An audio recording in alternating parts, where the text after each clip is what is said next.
Hey, Mom. Hey, Matt. Oh, man, my brain just left me for a second. Oh, no. We can start over. I'm bringing some new energy. Hey, Mom. Hey, Matt. Do you recall the travel mug that you got for me? The white one. I misplaced it the other day. Aluminum linings. Yes, the You aluminum. misplaced it.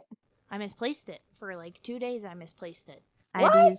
I had to use my broken travel mug to go to and from work, and that was after I was like, everyone at work, look at my nice travel mug. It keeps my coffee hot all day. You want to know where I put it? Fall out the hole of your car? No, I said I misplaced it. I didn't say I lost it. Plus, it's a little bit too big for the cup holder, so once it's jammed in there, you can't get it out of the cup holder, so it wouldn't fall through the hole in the floor anyway.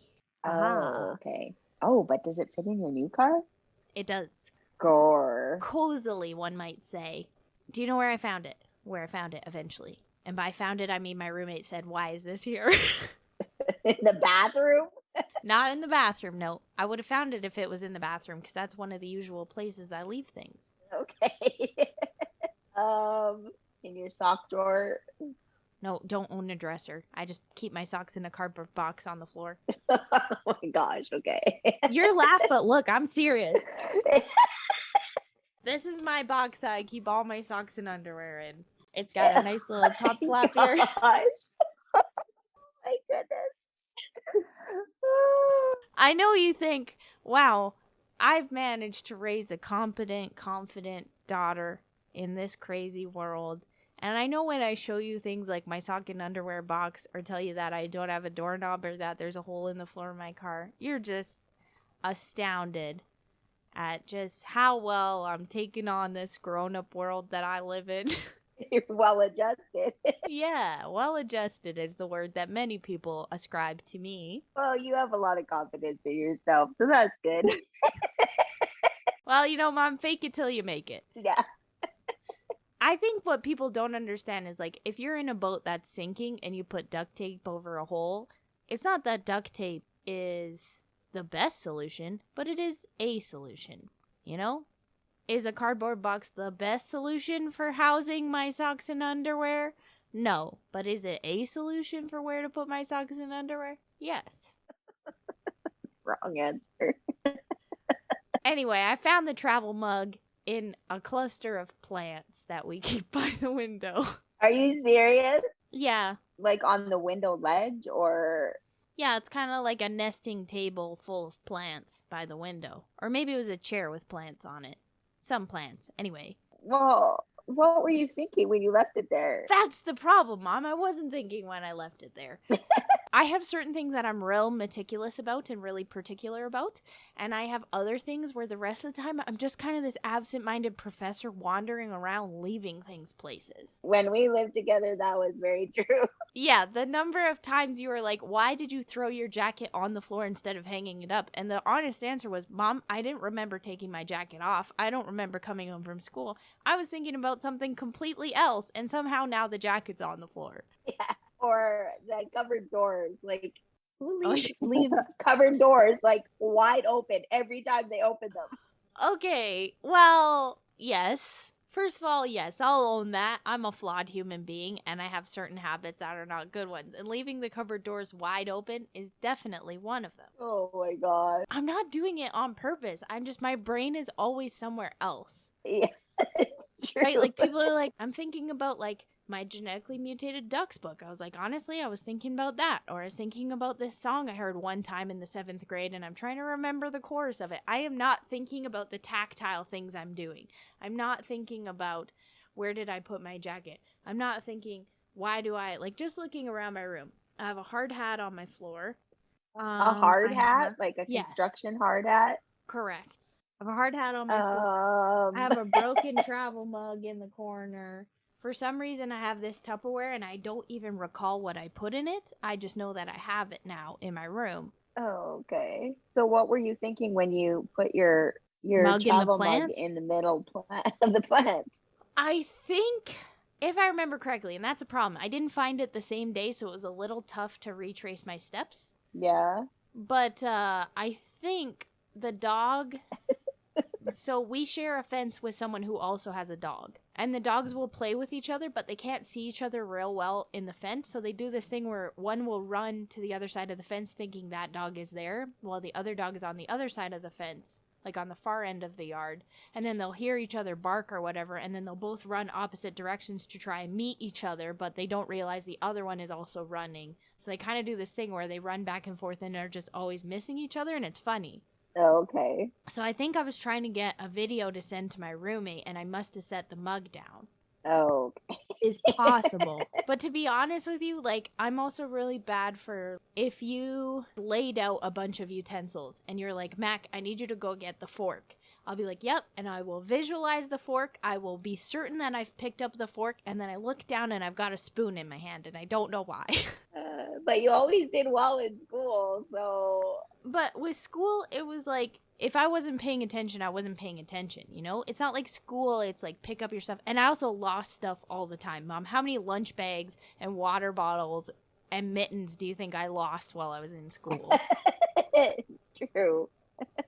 Where I just like... A million. Yeah, where I just leave things, I don't think about it. And it's really frustrating for me when I lose something. I don't misplace my keys that often because they're on a lanyard. So normally I get home and I hang them on the back of my doorknob, which I don't have a doorknob right now. So you can imagine how that has changed my organizational system. Like right now, I could not tell you where my keys are. Okay. Your organization system. Yeah, my system's failed. And the thing is, though, now that I've gotten into a habit of hanging the keys on the doorknob, it's muscle memory, so I don't have to think about doing it. So I don't lose my keys as often. So once I get into the habit of, like, this always goes here, but the problem is I almost never put things in the same spot. Oh. Yeah, so I have to like spend 2 weeks being like, these 2 weeks I'm going to put my keys in the same spot. And hopefully the next 2 weeks will be a little bit better. Between the being absent-minded and the sleepwalking that I do, like, I never know where anything is. And the 24-hour shifts you do? Yeah, the 24-hour shifts have not improved my organization skills. No, but thank you. Get out of here with that. You never say that to me again. I hate that more. Anyway, so you found your mug, but I found my mug. How am I keeping track of it? Where is it right now? Good question. Yeah. It's you either had it this morning. It's either on the couch or in the Oh, here it is. It's on my nightstand next to a Wendy's cup, 2 mugs. I got a couple years ago for Christmas, I got one of those aluminum like wine chiller mugs, cup things. Okay. But I don't drink wine. I don't like the taste of wine, so I just put hot water in it and carry it around and sip on hot water because it feels fancy. Do you want? Here, I'll show it to you. I'll put a picture of this up on the Instagram, but can you see it's just a little metal cup with a lid on it, but it just feels kind of fancy, just the teardrop shape of it. Yes. But recently I've been putting the hot water in the Yeti mug because the Yeti mug keeps it like perfect piping hot temperature the whole time. Yeah.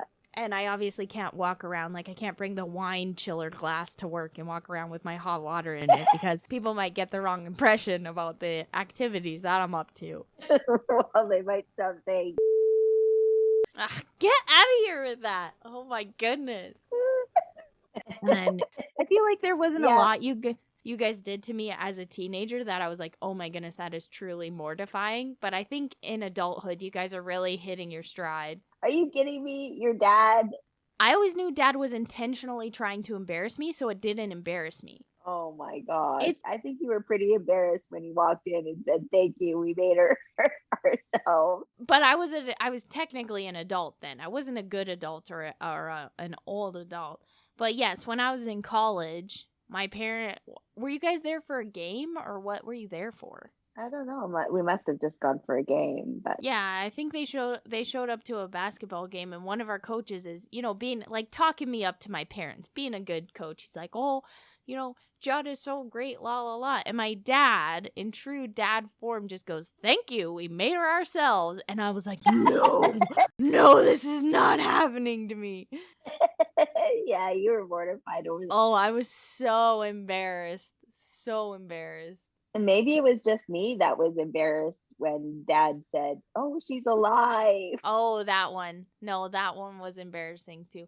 But I think that one was embarrassing because you guys didn't want to let me go on an overnight trip in high school because you were worried. So it wasn't so much like if you would have just said it, but it was like everyone knew. They were like, oh man, like her parents don't want to let her go. And then, yeah, my giant. Well, I mean, like, Dad's not a small man. I wouldn't say he's a giant, but like 6'2", not a small guy. Yeah. Just walking into the gym and loudly exclaiming, she's alive, she's alive. And I was like, oh no. And then anytime that part was like a little bit embarrassing, but then anytime I walked into the gym for the rest of the basketball season, all my teammates yelling, she's alive, that was Oh. they thought it was so funny. Yeah, they thought it was hysterical. Dad wasn't cool to you at that moment, but No. he was cool to everybody else. Well, exactly. And I feel like there are certain things. Horrified. Yeah, but you're kind of horrified anytime someone is loud. Yeah.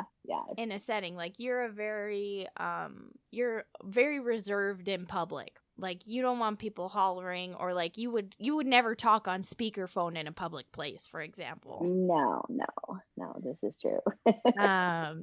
Versus like Dad is just naturally a loud individual. I don't know if it's because he's a tall man, so he's got big lungs, so he just can't even when he's whispering. But although are you and Dad, sorry to swing back to this, but are you and Dad, you're not absent-minded with the places you put things, is Dad? I don't really think he is either. So I don't know where I get it from. I'm just like that. No, I don't think he's absent-minded where he puts things. He's particular about where he puts his stuff, yeah. And I'm particular where I put my stuff and where he puts his stuff. But like, I don't know where I get that from, why I'm like that, you know? Like, that is not like a genetic thing that was passed on to me. I am just a space cadet sometimes. Yeah, but Dad and I are also very laid back. Like, we don't over-program our days, right? And not that you're over-programmed, but we don't have as much going on as you do all the time.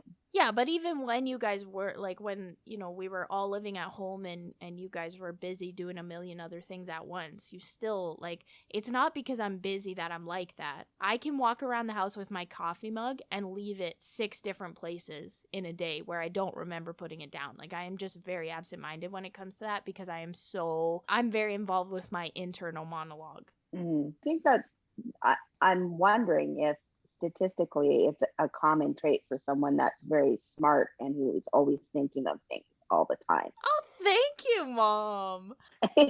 You are very smart. Oh, get out of here. You're making me blush. She says that, you guys, but in my brain it's like, man, I wonder if ducks can eat cheese. I tried Googling it for my first novella that I wrote, a book of this. I tried Googling it because one of the ducks is quite fond of Greek yogurt, and I wanted to make sure that ducks can actually eat dairy, because I have no idea. I know they can eat bread, but I know it's not really good for them. Okay. And I never did find the answer, believe it or not. There's no part of the internet that is like, hey, Greek yogurt is cool to feed your duck. So why didn't you go out and see if a duck would eat it? Because I didn't want to accidentally kill a duck, Mom. Oh, okay, fair. Yeah, we're not into the animal. Ducks are the penguins of the prairies. Oh. Yeah, they're gentle spirits. They kind of waddle. No, it's not in my book, but I do believe that. They're the penguins of the prairies. They're gentle, they're kind-hearted for the most part. Like, a goose is mean. Canadian geese in particular, they're mean. Ducks? Oh, yeah. If a duck imprints on you, it'll love you forever. I'm sure of that. Okay. But I don't know whether they can eat Greek yogurt. Yeah, I think they're just plant eaters. Oh, no, they eat fish. Do they? I don't know, actually, now that Ducks are herbivores. They don't have teeth, so how could they eat a fish? I think they eat a lot of, like, algae.